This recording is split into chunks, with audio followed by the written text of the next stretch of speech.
So, Razor, all last week I was when the Bruins were taking their 5-day league-imposed siesta, so to speak, which it really wasn't, but I was at the NHL Network, and I get a call one afternoon from Jake, from my son. He's like, "Dad, you got my skate." I said, "What's up?" And he says, "Yeah, I need the edge. It's lost. Like I need it." I said, "Well, go sharpen your skates, right? I'll talk you through. No, you need to do it." I said, I can't. I'm in Secaucus, New Jersey. And if you've ever been to Secaucus, you don't want to leave Secaucus, right? And so I said, buddy, I can't. I'm working. I said, I'll have mom do it. No, you've got to do it. I said, no, I'll have mom do it. All right. So I talk him off the hockey skate ledge, so to speak, for his edge. And Razor, would you know it? Victoria pulled it off beautifully. You know why? Because the Sparks is that easy to use. We did a FaceTime. I told her what to do. After setting it up, hit it 2 passes, and holy smokes, the skate was perfect. Razor, that's the beauty of the Sparks right there. It is. It's a no-brainer. It's an absolute no-brainer. And I know Vic is smarter than all of us combined. So it would have been very, very easy for her, much more so than Jake. But Jake could do it too. So that's it. It's that good. Anybody playing hockey, and it's not a sell job. It's an automatic holiday gift for anybody who is playing hockey, who's sharpening skates, who drives 5 miles at the last second to get their skate sharpened. It's a no-brainer. It's the best. It's the best hockey thing I have. It is. It's the best thing. And right now is the perfect time to order your Sparks. Go to the Sparks website and you use the code Morning Bru at checkout and you will get free shipping. You will save that. Fully in stock, same day shipping. Beat the holiday rush and get your Sparks skate sharpener today. It worked. Jake said nothing after that because his skates. And he was +5 on the weekend. And he was +5 on the weekend. Well, now we're in fantasy land, but let's go check out your Spark Skate Sharpener. And we appreciate Spark's support for this episode of Morning Brew.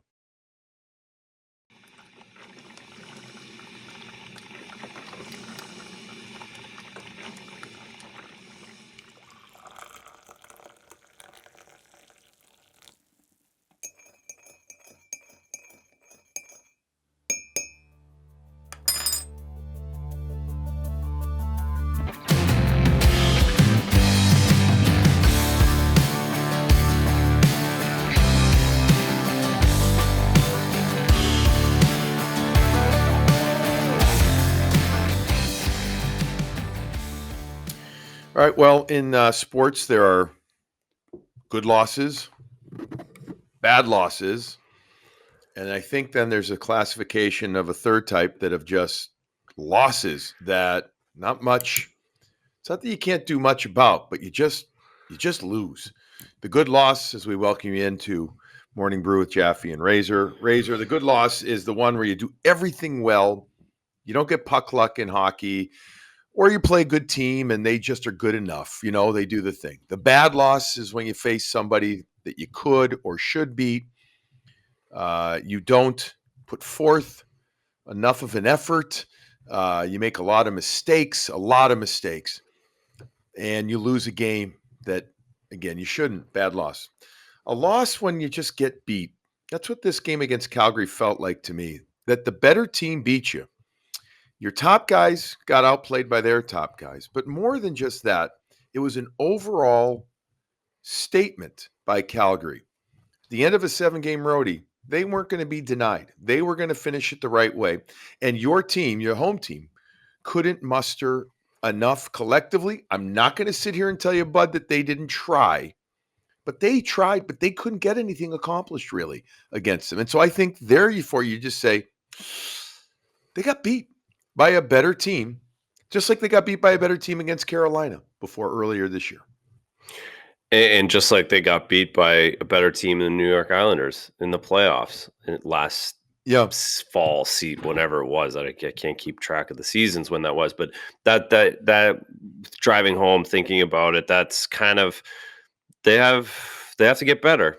Their losses have been against good teams, which half glass full that I usually am is a good thing. Mm-hmm. At this time of year, if you're losing to good teams, that's a positive because you can grow, you can get better, you can learn from it.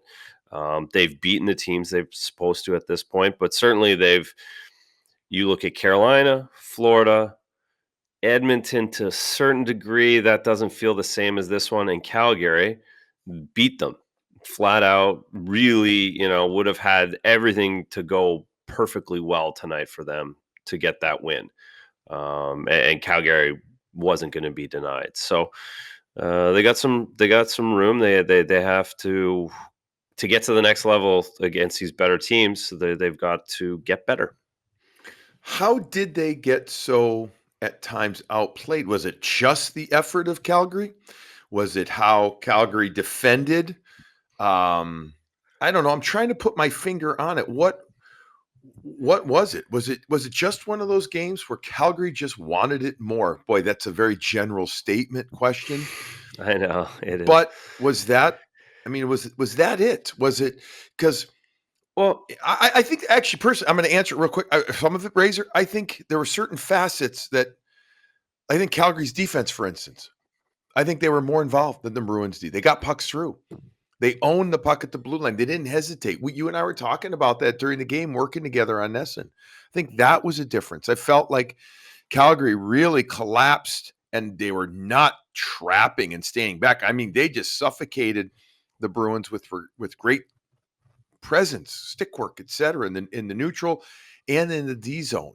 But was there any, am I missing anything? Was there anything more than that? How they just flat out beat the Bruins? Well, I think no, you're not missing it. You hit the nail on the head. I think that you have a Hannafin goal. That's a defenseman play. You get the play out.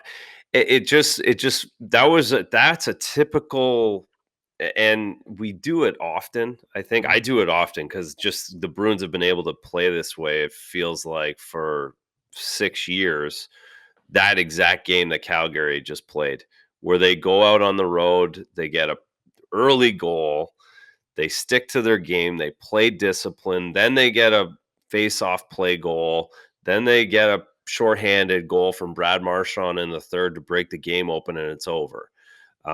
It was methodical, it was discipline, it was patient, and I saw the one comment from Cassidy. We didn't hear it on Nesson, but I saw it on the way home that the big guys, the first line, played a stubborn game. Mm-hmm. And they were trying to force it. They were trying to go cross ice. And you think about, there were quite a few plays where we said to each other, they got to funnel that puck to the net. And instead, they were trying to make a cross east-west play.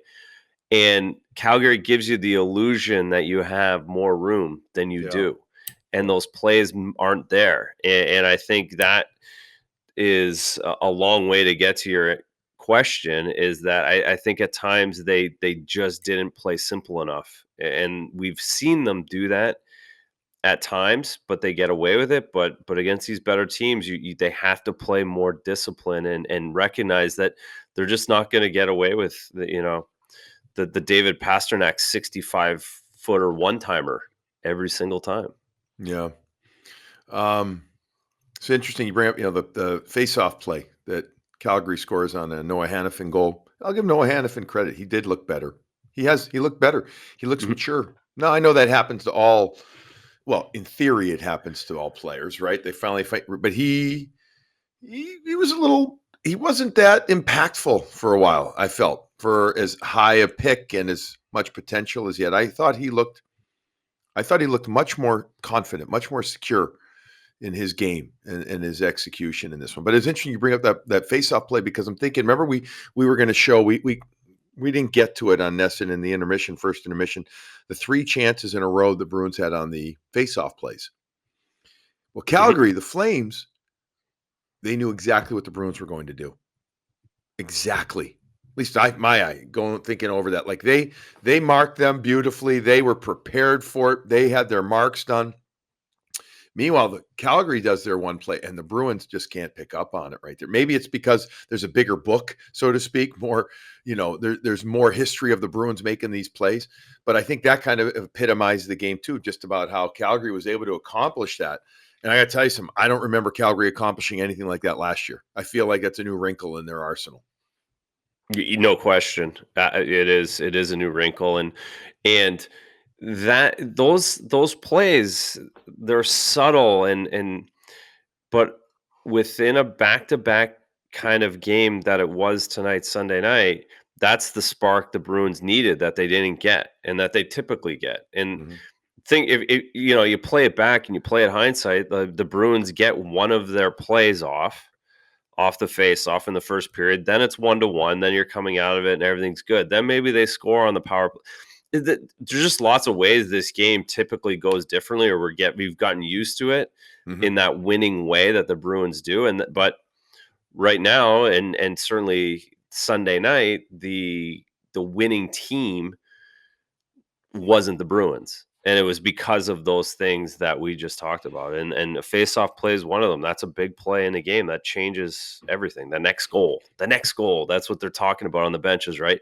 You hear that. It's all right, boys, next goal's big. Next goal's big. Both teams are saying that at 1-0 after the first period. Both teams are saying it with 10 minutes left in the second period. Next goal's big.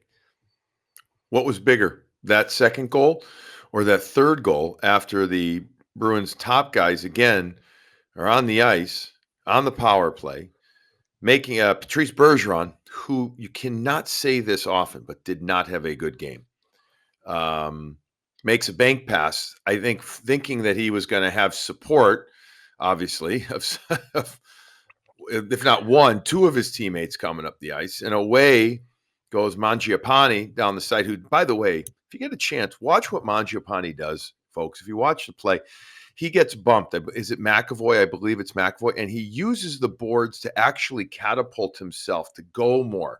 See, a lot of young players think they hit the boards and they go into it. He actually used the boards and kept going. It's a heady play. You almost use it as a bit of a boomerang off there.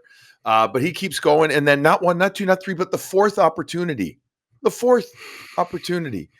after Swayman had made a couple of saves, goes in for a shorty. Which one do you think was a bigger, or I guess in the Bruins case, tougher, more impactful goal in the loss? Well, the second one for me, because this team just not giving up goals. They weren't going to give up 3 goals, but the third goal is a dagger both to the power play, to the morale of the team. You could have, it probably would have stayed 2-0, and people would have been in the building. They might have had a few chances. Maybe they get it to 2-1. 3-0. I mean, I said it at 3. I thought they were going to get 5 or 6. He did. That Razor did say that. He said this has got 5-0 written. Yeah, and it just right away, as soon as that happens, the game's completely over. Right. So I think the 2-0, that's a big one. They needed to get that goal to go 1-1, but that 3-0 is bad for the power play. It's bad for the first line. It's bad for the guys on the ice, and it was demoralizing to everybody, and makes this that loss that you're talking about. I think if this game ended 2-0 or 2-1. And they hit the post 3 times in the third period, then you would have been like, they were right there. This goes the other way, and that's what the third goal did to that. Yeah, I agree. The third goal is the kick in the Nagachkis. That's just it's a kick. Yeah, it was awful. Yeah, it was bad. Yeah, for a while there was only 30 shots in the game combined, and I think that was with 8 minutes left in the second period. And then all of a sudden it became more and more, and the Flames just really started to take over the game, and they're checking, their consistent effort, they're being reads. On the road, they're comfortable. They've been comfortable in that. Yeah, it felt like the Bruins wanted to, had that home. Yeah, we're going to be okay type thing, and then no, we're not. There's something, and I think it's a valid, quick discussion too. There's something glorious about being on the road as a team that is confidence building, and then there's it's the us against the world, mantra. It's that feeling of we're going to walk into the Boston, we're going to walk into TD Garden, just like we walked into the Islanders the night before, their brand new building. And we know, even though we really don't have a rivalry with the Islanders, we know that the whole hockey world, or the Islanders hockey world, is focused on this euphoric night. Well, what we're here for now is to steal that feeling from you. And then they say, hey, we're going into the Garden, one of the great places. Let's go into the Garden. You know what? Let's finish with our fourth win on the road. They went 4-1-2 after this. And what it's us against the world. It's something that you can't explain, I think, to some people if they haven't experienced it. But that mentality and that vibe, Razor, I think does an awful lot for a team that's confident. Oh, it's so there's nothing more fun in the National Hockey League than going on a 7-game road trip and going 4-1-2. Mm-hmm. There is nothing better in the entire season until playoff time for the Calgary Flames. They're not going to match the feeling they have tonight and the feeling they've had the last 10 days on the road together. You're having fun, you're winning, you're hanging out together. Now you fly home, you're laughing, you're it will not get better for the Calgary Flames now until the playoffs, assuming they'll be in the playoffs, because it's the best feeling to go on a road trip and win more than lose, and you're with everybody, you're hanging out, and you're confident in each other. It's so much fun. It really is.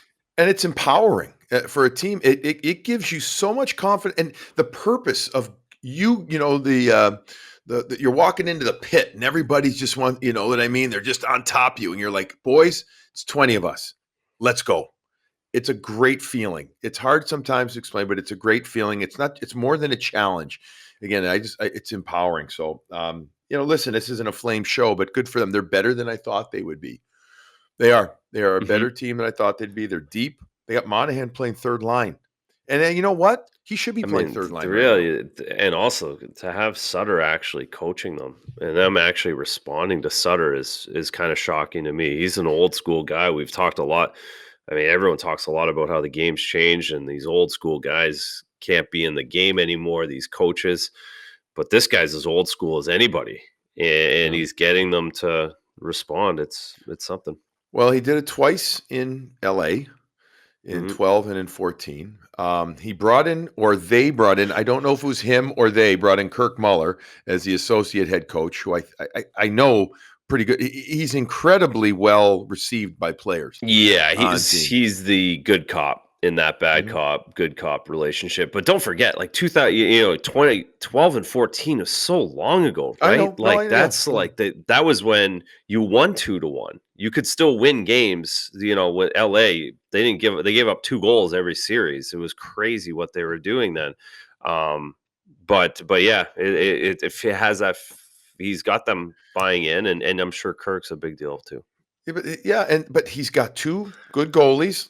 We'll start with Jacob Markstrom. We're not going to talk about him, but he's a great goal. But he wasn't great last year. Now they were exposed more last year, and they bring in Sutter and COVID, right? But they bring in Sutter. Darryl has got them tighter. It's funny, I know he's a win by a goal type of guy, but he's allowing his D to go. I mean, Shillington, Hannafin, these guys are giddy up and go guys, and you go back to 12, you Doughty, and he's had these guys that run and gun. You're right. Yeah, it's interesting, and the makeup's the same as those teams. Yeah, very very similar. Where you have skill, they have tough guys, they have old guys, they have right now. They have a better mix than the Bruins do.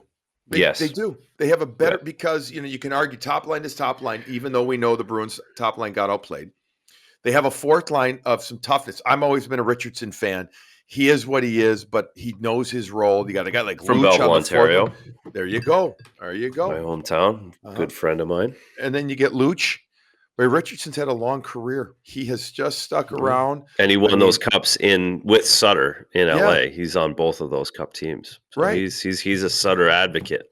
But their second and third lines are better than the Bruins right now. It feels that way. At least they're accomplishing more. They're D. And their D is the big difference. Yeah. All right. So how many people you think in the Bruins world are saying, oh my God, we should have kept Dan Vladar? We should have kept Dan, Vladar Let's say and 36% of them, 30. 37% of them. Okay. I feel like that might be a little low, but um, you know, I think first of all, great kid. Just got to know him a little. Talked to him a handful of times during his time with the Bruins. Well liked, very well received in the room. Um, he looks good. I think it's an advantage, big advantage for him being a backup versus having to play every other game. If he played every other game for the Calgary Flames, I'm not so sure we see the same thing. And that is not a knock at the kid at all. That's just where he is in his game. He's also learning from another goaltender who is the same size, if not a teeny bit bigger than him. So he gets to see an awful lot then. I think that's big. But Dan Vladar played very well. But I got a hunch there's an element of Bruins fans that are saying, we should have kept him. We should have. I can't. Revisionist history. There's some nervousness. Yeah. Or even, what's even worse? What's even worse that's being said is that we should have went with Swayman and Vladar. Look at this guy. Well, We that's could have what I went mean. with both Yeah. of these guys. That's what I mean. No, it doesn't work that way, gang. It doesn't work that way. They'd been playing every other game then. I mean, it's different than what he's seeing. And again, the D in front of him is different. Yeah, the team's perfect for him. He's got no pressure on him whatsoever. It's not even worth conversing about. The reality is Dan Vladar got very fortunate that he's landed on his feet in a good spot. And he his career is gonna, if he has the season that he started, he's going to end up being a starting goalie in the National Hockey League somewhere. It won't be in Calgary because Markstrom's there for 5 more years. He will get an opportunity somewhere else, so good for him. But it wasn't that it's apples and oranges comparing the situation that he's in Calgary to what's going on here. Had he been Swayman and Vladar, that's nuts. Right. That's a whole different scenario. That's a whole different style, whole different expectation. Man. Right there. Yeah. So Philadelphia, the team that the Bruins beat on Saturday night. Yeah, let's get to we didn't talk about that one. That was a good one. Right. Well, before we get to that, and I do want to real quick. So Philly ends up beating Calgary a few games ago in a shootout, or I'm sorry, in overtime. But yet then the Bruins took it to Philadelphia pretty good on Saturday night in that win 5-2. I mean, it's one of those things. How do you explain it? I mean, was it the fact that Calgary just had a really good time in Philadelphia on their night off? Because I mean, and let me ask you this: is Philadelphia, is Boston that much better than Philadelphia, or was Philadelphia just up for Calgary? I'm throwing all this out there. The point is that it shows that not anybody can beat anybody. I don't know if I firmly believe that regularly. I don't think Arizona is going to regularly win games, right, in the league, for instance. No, they stink. They stink, right? They're going to win here, but teams can, I mean. I thought Calgary looked great. Meanwhile, they lose to Philadelphia, and I thought the Bruins handled Philadelphia pretty darn well on Saturday night. I think that's a great way to say that the Bruins and the Philadelphia Flyers and maybe even Tampa right now are the 3 teams. They're very, very similar in that they're still trying to figure it out. They're still trying to get their feet under them in this season. And certainly the Philly Bruin comparison that you've just made, that they seem like the same teams to me. Not perfect, but definitely can put the hammer down. They can beat any team, but also feel like they're not consistently going to be the top team. And it's just a good example of the NHL, and it's difficult, and every night's different, and every night presents its own challenges. You can easily talk about the Bruins playing a back-to-back, being on the road. So they leave Friday, they come back late Saturday, they wake up Sunday morning, and their kids can't wait to see them. They're running around the house. Everybody's at the house.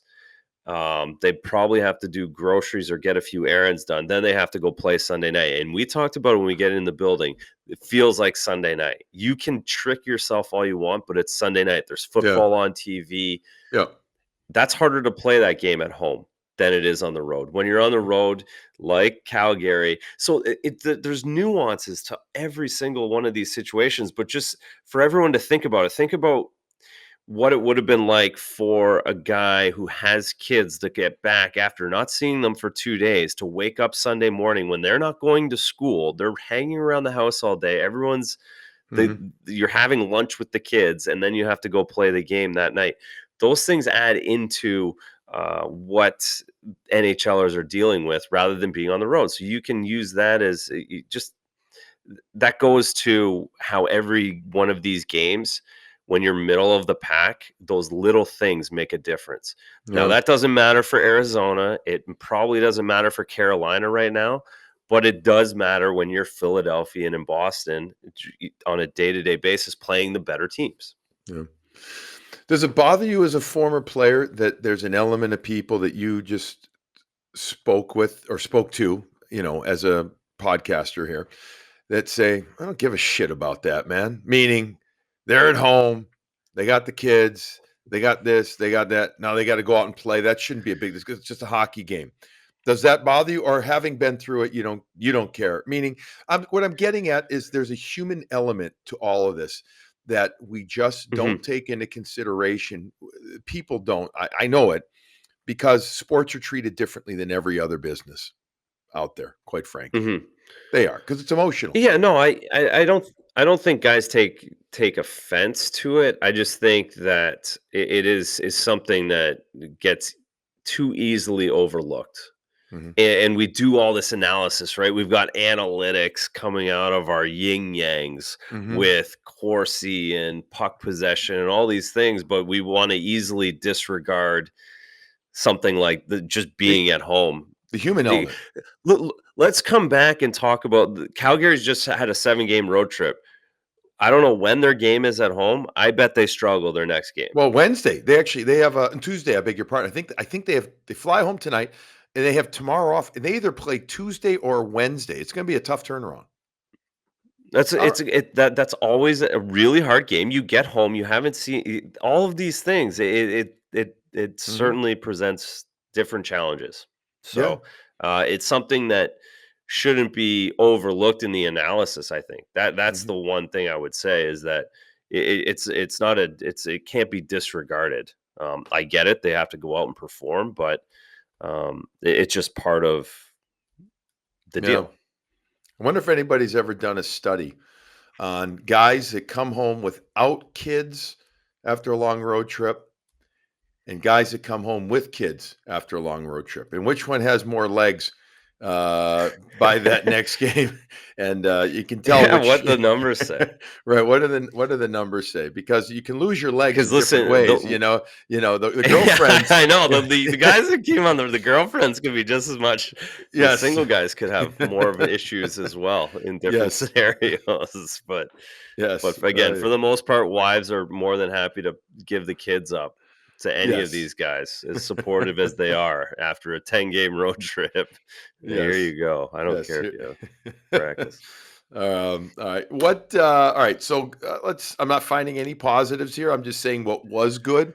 No. Anton Bleed in the fourth line it was good. Anton Bleed in particular. Tomas Nosek has been very instrumental to being that bedrock of the fourth line. But I will say that I thought that I noticed Anton Bleed a lot more in Sunday's game. Saturday's game, we noticed all of the fourth line. They were great. Jakob Zaboral, good, I thought. I didn't really. I got to be honest with you. Saturday was very good. Sunday, I think like the rest of the Bruins, they're okay. He was fine back there. Hmm. Nothing that was egregious. So I thought Forbert struggled a bit in the Sunday game Hmm. versus the Saturday game. I thought he definitely struggled. I don't. Again, was it just tired or just matchups? I'm not sure. Um, but the biggest glaring weakness again was the Bruins' top line. We can't say that often. I'm trying. You know what? I thought for a while. It's funny. I thought for a while in the Sunday game, I thought Taylor Hall was noticeable. We talked Yeah. about him after one. I can't tell you. I thought the second and third period he was as noticeable. Am I missing anything there? No, they had a good the second line had a really good shift in the second period, but then then it kind of went away. So they were kind of just middle of the pack, right? Mhm. Like they were okay. I thought that, again, to your point, Bleed was the star of the game. Yeah. And you think about his position where he is, he can put his head on his pillow tonight, and he's got to get back to work. He's in the position the team can't lose too much. He's still based off result. Like the team loses, he's the one coming out. He's in that spot, so that makes him a little nervous. But he knows he did his job. Zaboral, couple giveaways, just needs a bounce Mhm. back. He's going to need to go back to a great game. He's going to get another opportunity, I got to imagine. He didn't do anything so egregious that he has to be taken out. Yeah. But that's that one game where you drop off a level. You have to get right back to where it was against Philadelphia the night before. So this Wednesday night, it's a big Zaboral game. Um, if you're pulling for him, Yeah. because you can't have two in a row. This is what we've been talking about, where he needs to be great for this month. You do get Right. great doesn't mean every single shift, every single second. It means throughout the week. Every week you have to be great. Collective effort of your games. Mhm. Uh, let me see. What else? Anything else stand out from that game that that Well, the other quick thing, let's just so now what do we do with goaltending? What does that do? Does you're that going does back you're it going didn't back to s you're going back to to Allmark on Allmark for Wednesday. sure it's Absolutely. possible. Okay, this is good because I was gonna If he wins, does he go again? That's yeah, that's what yeah. that's where I'm wondering. He Does absolutely this does. Absolutely. Yeah, Absolutely. okay. I've already thought about that. Funny, it's at Yep. the end of the game, thinking about as my preparation is so intense, and I'm thinking in between, I'm kidding. We don't really prepare for this. I'm thinking, oh, like the goaltending discussion would, and I said, you know what? Olmark, we know is going to play in Buff. Olmark wins, and he looks good in Buff. I would be I'd be shocked, in fact, if he doesn't Yeah, play on Friday. you have to give him the marquee game on Friday too, at Absolutely. home. Yeah. Absolutely. You have to, and that would only be the right thing for him and the team. And especially if Mhm. you want, quote unquote, somebody to take the net, take over the net. Yeah. Swayman, in my eyes, wasn't bad. I know you said, I Well, remember and you saying during, the 4th goal did suck too, yeah, right? If that had have been, we forget about it because the game was over, but that, the squeaker the squeaker would threw have him. been a problem. I know you talked earlier, Bud, during the Nesson telecast about the rebounds. They weren't this, they weren't that, but they weren't bad, but they weren't.